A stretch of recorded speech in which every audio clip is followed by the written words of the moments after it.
Welcome to Orange Weekly, presented by Krause Health. Alongside Nate Mink, I'm Brent. Coming up, well, the Orange are off this week, but Nate and I will try and forecast how the second half of the season will go. Dino Babers does have one message for the fan base, and how that will apply to the second half of the season as well. Nate, an even split for the Orange here, 6 games in the first half with 6 games to come in the second half. What were the more encouraging signs from the Orange in those first 6 games? Brent, I think you have to start right at scrimmage. The offensive and defensive line, particularly the defensive line. You look at what you're getting out of the 3 technique, Chris Slayton bottling up oftentimes two man on that offensive line, allowing Kendall Coleman, Alton Robinson to feast on quarterbacks. They have 6 sacks. They're pressuring opposing quarterbacks into turnovers. They have 20 sacks, Brent, defensively this year, as many as Clemson and Miami, which are regarded as the top 2 defensive lines in the unit. So they're getting tremendous play out of their linemen. I think if you're an opposing offensive coach, like you already had to double team Chris Slayton, and now you got Alton Robinson to worry about, and then Kendall Coleman's looming right there as well. I think the development of the younger players is really encouraging, Nate. Just to name a few, Andre Schmidt, Trill Williams. You've got Taj Harris out there catching passes. So, you know, Dino Babers is out there recruiting this week during the bye week, as we'll discuss here momentarily. And these younger guys know, like, hey, look, if I can get on the field and I can contribute to this football team. Now, that being said, let's go the other way. What are some things that were discouraging and need to improve in the second half of the season? I think there's really one thing that stands out there. One or even 2. I think we all knew coming into this season, Brent, receiver and linebacker were going to be the 2 position groups that had the most to prove this year. Linebackers, we've certainly seen the last couple of weeks, have not done a great job fitting into their run gaps, finishing tackles. The flip side, offensively, the receiver group, they haven't had that bell cow that Dino Babers sort of alluded to in the preseason. It's been more committee by approach. They've had to turn to some younger guys to make some plays downfield. I think Eric Dungy and that young green receiver group is still trying to sort out chemistry, and it's going to be a big key for them the second half of the season. You know, they have to have balance. You know what I'd like to see from on the offensive end from Eric Dungy is a little bit more consistency in terms of he's either hot or he's cold. You take out Wagner and UConn, 704 yards, 3 touchdowns, 3 interceptions. So I'd like to see Dungy kind of find a stable middle ground. He was kind of forced into it by the Clemson defense, but you think of that interception on the first down in overtime against Pittsburgh.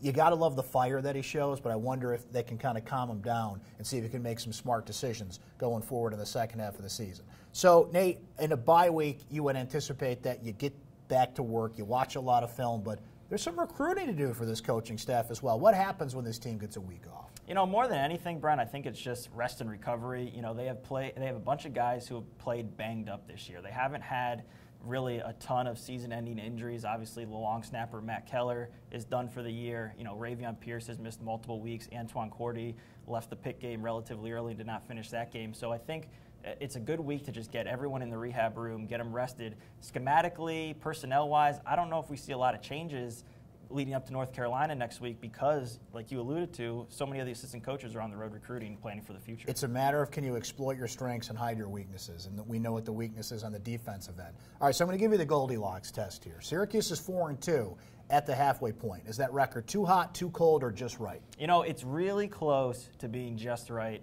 but it's too cold, I think. And the reason I say that is because I think the Pitt game is the one that they'll look back on and say, you know, man, we should have won that game. Absolutely, they had a shot to win at Clemson. They needed X, Y, and Z to go right for them at Clemson. And all things considered, that happened. Kelly Bryant leaving early in the week opened the door for a true freshman starter.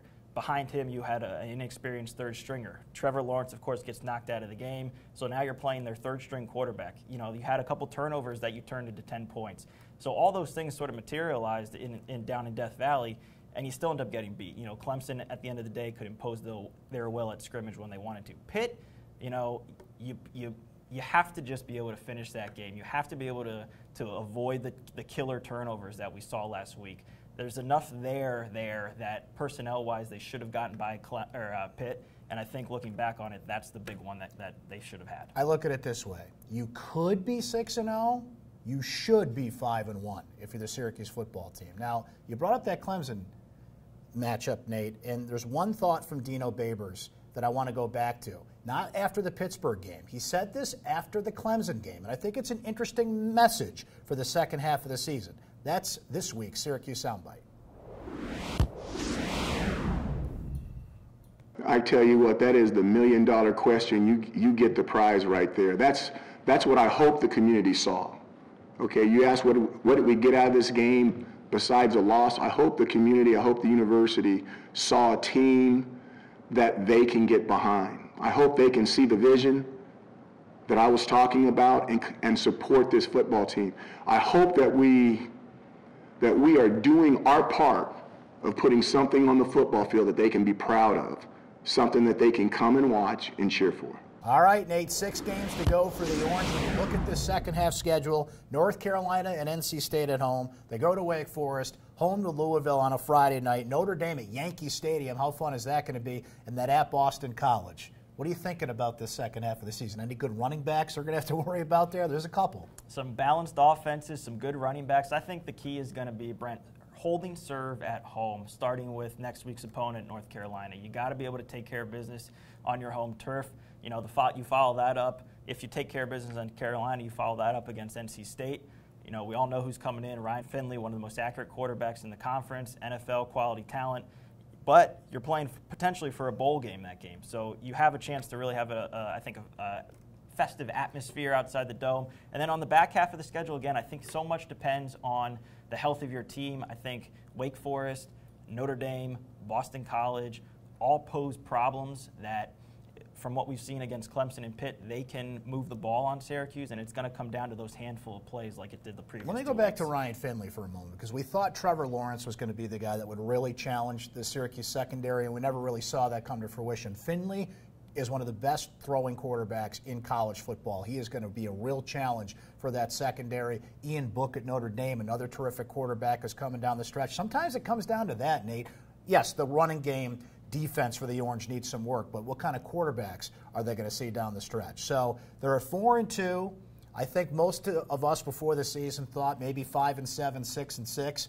Now we get to readjust that we've seen 6 games. I think 7-5 is what their record is ultimately going to be. I think they'll challenge NC State. They'll challenge Notre Dame. They'll be in every game they play here. I think they've proven that so far with how close they were against Clemson and the Pitt game here. I just think punching up for Syracuse is going to be tough in some of those matchups, but they'll take care of business in the games that they should win. So I think they'll beat Carolina, I think they'll beat Wake Forest, and take care of Louisville at home with a real shot at NC State and Notre Dame as well. I tend to agree. I think if you roll back the tape, I had 7-5 in the preseason. I was on the cusp of maybe going 8-4. I just didn't see it with this team quite yet. I still think they have a chance to win 8. I'm right with you. I think Carolina, Louisville are the 2 games at home you got to take care of. Absolutely. Then beyond that, I think, again, it becomes a lot of coin flip games. Wake Forest, I think, is a matchup that's going to come down to a handful of plays. Boston College in the end of the season is going to come down to a handful of plays and how those rosters shake out. That right there, I think, is really the difference between 7 and 8 games, and maybe you can pull an upset against NC State or Notre Dame, too. Well, Nate, enjoy your bye weekend. You guys enjoy your bye weekend out there. We'll be back next week with another edition of Orange Weekly, and we're going to have a little basketball to discuss as well. And, of course, we'll preview that Syracuse, North Carolina game. For now, for Nate Mink, I'm Brent Dax. This has been Orange Weekly, presented by Krause Health. We'll talk to you next time.